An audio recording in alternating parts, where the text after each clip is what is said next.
بلوند پایه 12. بابا بچه این ویتامینایی که بهتون گفتم ساده ترین و کم هزینه ترین و قوی ترین ویتامینایی که تو خونه میتونید سلام، حالت چطوره؟ خیلی خوش اومدی به چنل خودت. خیلی خوشحالم که دوباره اینجا میبینمت و اگه بار اول تماس سر میزنی امیدوارم بیشتر همدیگه رو ببینیم. بچه من بعد مدت ها تصمیم گرفتم که یه تغییراتی تو خودم ایجاد کنم. یعنی من همیشه نزدیک عید که میشه میگم دیگه واسه عید حتما فلان کارو میکنم، یا نه تابستون دیگه حتما این کارو میکنم که تغییر کنم، ولی بازم هیچ کاری نمیکنم. یعنی به جرات میتونم بگم بیشتر از 20 سال قیافه من همینه، فیس من همینه. یه دو سه تا تغییر ناموفقم داشتم ولی اصلا هیچ تغییر آنچنانی نکردم. واسه همین الان دیگه گفتم چون نزدیک تولدمه، البته اونقدرم نزدیک نه ولی دورم نیست، چون نزدیک تولدمه تا قبلش یه سری تغییرات ریز و جزئی بدم به خودم که قیافم از این یک نواختی در بیاد.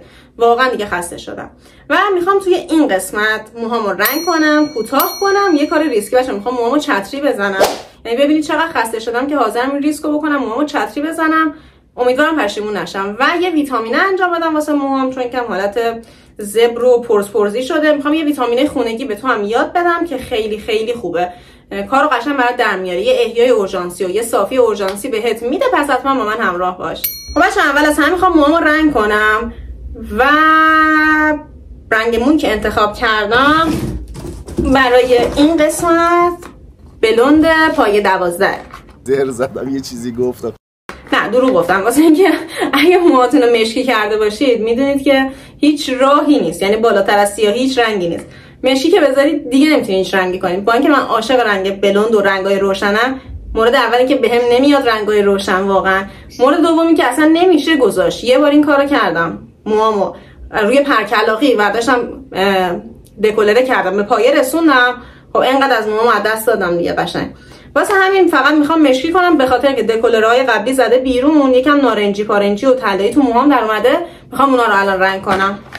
و بهترین رنگ ایرانی خوش قیمته که خیلی مشکی قشنگ پرکلاقی بهت میدم، این رنگ موهای فری آمونیاک پرستیژه.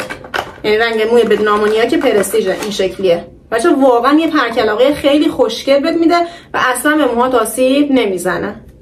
بچه قبل از که برم رنگو درست کنم یه دوتا مورد. یکی این که من میکروفون خریدم و میخوام ببینم صدام چجوریه. ببینم صدام از قبل بهتره، بدتره، نویز داره، نداره، چجوری شده صدام، آیا به کار میاد یا نه واسه ویدیوها. و اینکه لایک و سابسکرایب هم یادت نره. من برم وسایل رنگو بیام، زود بیام. بچه من وسایل رنگو آوردم، کاسه، قلمو، اکسیدان یادم رفت، ببخشید. خب و اکسیدان 6%، اینم که دستکشمونه. کلاه رنگم نداشتم، یه از این مشمع آوردم. میکروفونم کو روشن. خب بچه‌ها میخوام کثیف‌ترین مدل رنگ کردن مو به خصوص برای رنگ مشکی رو بهتون بگم که یه مدل سنبلیه، اصولی نیستش ولی قشنگ باعث میشه رنگ به خورد موهاتون بره، به همه جای موهاتون برسه. اگه رنگ کردن رو مثل من بلد نیستین، یعنی من واقعا تا 1 سال پیش بلد نبودم چجوری رنگو درست میکنن. رنگو میریزی تو کاسه. من همیشه تو کارام همینم. مثلا الان رنگی که دارم استفاده میکنم رنگ یکه مشکی پرکلاقیه، یا صدای بدی یا مشکی پرکلاقی میکنم یا باید بلوند روشن باشه. یعنی هیچ تعادلی هیچ وقت نداشتم. به مقدار قابل توجهی اکسیدان 6%. روش میزنه دیگه 1.5 برابر بعضیاش، نه بیشتر 1.5 برابر. 1.5 برابر. روی احتمالاً زدم. 1.5 تا 2 برابر رنگتون اکسیدان برای ماست چکیده. مثل ماست چکیده شه وقتی کامل هم میزنی. وقتی هم میزنی باید ماست چکیده شه. مثل ماست چکیده، نه ماست چکیده. بچه از اونجایی که حال ندارم واقعا، دستم سیاه شد. بعدی رنگ مشکی اینه که خیلی کثیف کاری داره دیگه. حتما یه تیشرتی که نخواینش، اگر رنگتون مشکیه ترجیحاً رنگ مشکی بپوشین. دستکش هم که من 2 تا میپوشم به خاطر اینکه یه دونه‌ش رو قطعا پاره میکنه این ناخنای من دیگه قسمت جدا نمیکنم، همینجوری از تیکه بالایی سرم میزنم.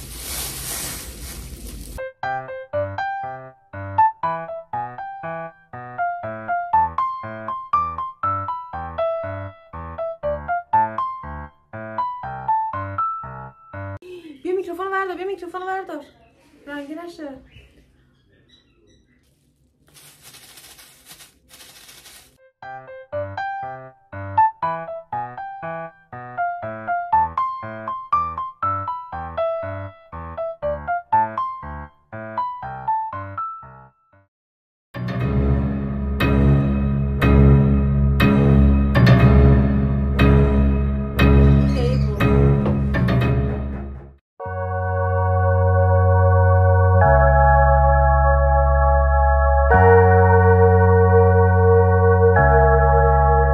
بچه‌ها رفتم همون اومدم. الان چون موهام خیسه نم داره تقریبا یه ذره میخوام هم چتریامو بزنم کوتاه کنم.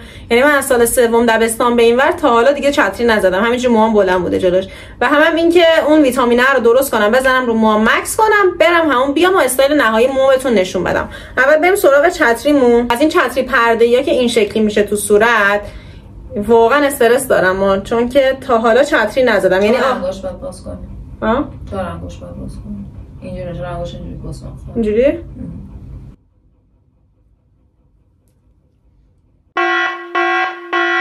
چرا خوشگله دارم اینو کوتاه کنم. میبینید یه مثلث تا شکستگی ابرو اینجوری باز میکنیم از جلوی سر. خب 2 تا راهنما میگیرم از این ور اون ورش. ولی راهنما رو گفته مثلا اگه میخوای تا دماغت باشه چتری 1 سانت پایین‌تر بگی. حالا من میخوام چتریم تا اینجا باشه، اینجا رو بزنم. آره نه تا بالاتر. آخه من نمیخوام تا چتریم تا اینجا باشه. یعنی من اینجا رو بزنم که تا اینجا بیاد. الان خیسه. من بزنم. مطمئنی همینجا؟ نکشم. یکم بالاتر دیگه اینجا رو بزن. نه اینجا خوبه. خوبه؟ زدم. وای چه یکم پایین تر اینجوری لیفتش. بسم الله الرحمن. اینو ما بگیر.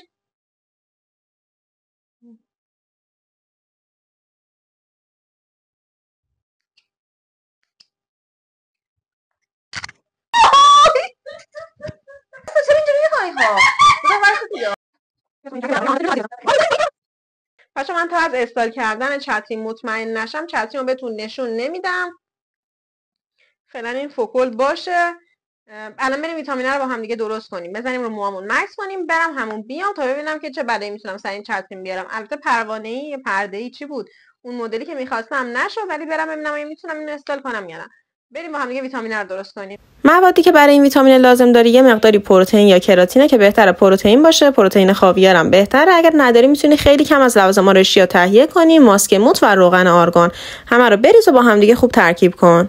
بچه‌ها این ویتامینایی که بهتون گفتم ساده ترین و کم هزینه ترین و قوی ترین ویتامینایی که تو خونه میتونید انجام بدید که بلافاصله رو موهای نمدارت که بزنی یه مقدار به ساقه موها یه رو 20 دقیقه بمونه، بعد آب کشی کنی با آب ولرم رو به سرد بلافاصله ازش نتیجه میگیری. بچه‌ها من ویتامینمو زدم، یه ربع صبر میکنم، بعد میرم با آب سرد موهام آب کشی میکنم. یه رو 20 دقیقه بذار بمونه و بعدش موهات آب کشی کن. اینم اسپری ضد حرارت.